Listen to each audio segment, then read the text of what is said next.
Assalamualaikum warahmatullahi wabarakatuh. Perkenalkan, nama saya Andara Fenza dari kelas 5C Hukum Diplomatik dan Konsuler dengan NIM 40123111129. Di sini saya akan membahas terkait prinsip-prinsip dalam hukum diplomatik. Baik, dalam hukum diplomatik terdapat sejumlah prinsip dasar yang menjadi fondasi dari hubungan antar negara. Melalui perwakilan diplomatik, prinsip-prinsip ini juga diatur baik dalam konvensi internasional, terutama Konvensi Wina 1961 tentang hubungan diplomatik, maupun dalam kebiasaan internasional atau customary international law, yang dimana prinsip hukum yang dikenal dalam hukum diplomatik secara detail. Yang pertama ada prinsip kesetaraan kedaulatan atau sovereign equality of states, yang dimana negara-negara dalam hubungan diplomatik dianggap setara secara hukum, terlepas dari perbedaan kekuatan militer, ekonomi, atau luas wilayah. Tidak ada negara yang memiliki hak untuk mencampuri urusan dalam negeri-negeri lain. Prinsip ini juga menjadi dasar bahwa semua negara berhak mengirim dan menerima perwakilan dari diplomatik. Dasar hukumnya yaitu Pasal 2 Piagam PBB Konvensi Wina 1961. Yang kedua ada prinsip non-intervensi atau non-intervention principle. Perwakilan diplomatik tidak boleh melakukan campur tangan terhadap urusan dalam negeri penerima. Semua kegiatan diplomatik harus dilakukan dalam batas kewenangan dan etika diplomasi. Contoh pelanggaran yang dilakukan oleh yang tadi yaitu mendukung gerakan separatis atau menyebarkan propaganda politik dalam negara penerima. Yang ketiga ada prinsip timbal balik, yaitu reciprocity principle. Yang dimaksud hubungan diplomatik antara dua negara didasarkan pada asas saling menguntungkan dan seimbang. Dan jika suatu negara memberikan perlakuan tertentu, negara lain juga diharapkan melakukan hal yang sama. Misalnya dalam hal fasilitas atau kekebalan. Implikasi yang terjadi yaitu jika satu negara mengusir diplomat, biasanya negara lain akan melakukan hal yang sama atau retaliasi diplomatik.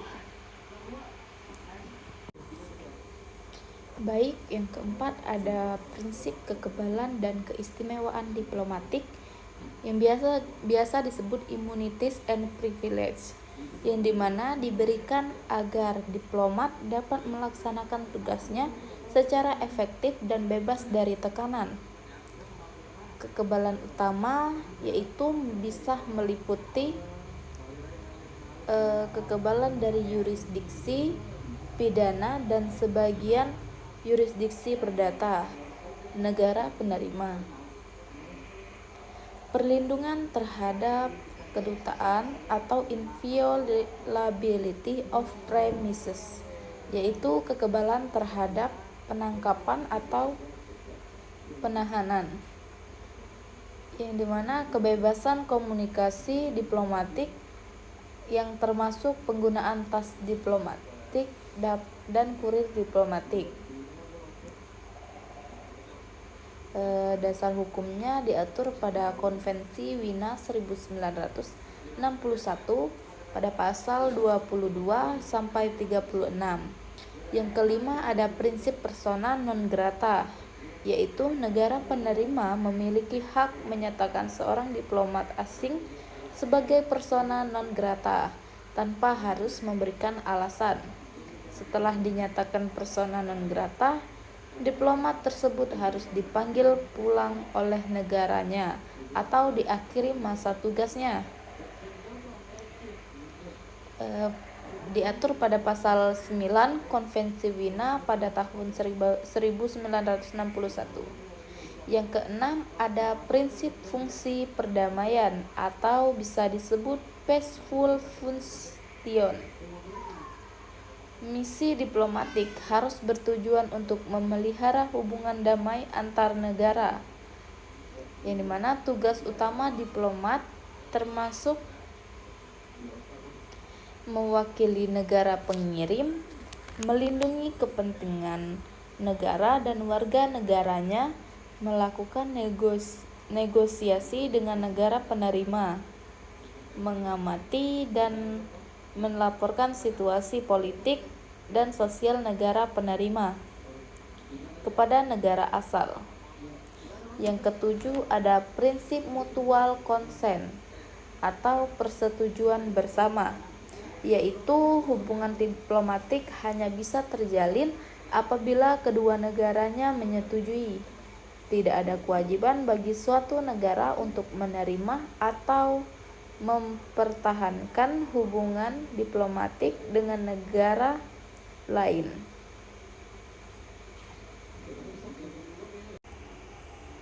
Selanjutnya diatur pada pasal 2 Konvensi Wina pada tahun 1961.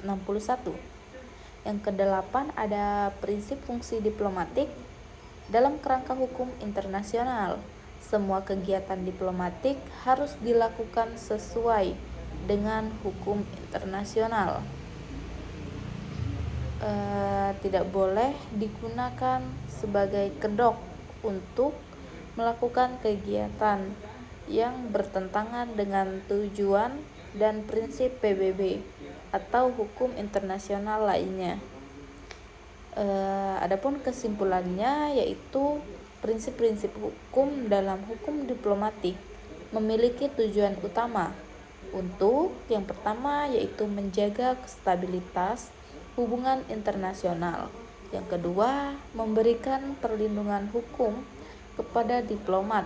Yang ketiga, menjamin efektivitas komunikasi antar negara. Yang keempat, menghindari konflik melalui mekanisme hukum dan etika diplomasi. Baik, itu saja penjelasan dari saya. Apabila ada salah kata, salah pengucapan atau salah kalimat, mohon dimaafkan. Assalamualaikum warahmatullahi wabarakatuh. Sekian.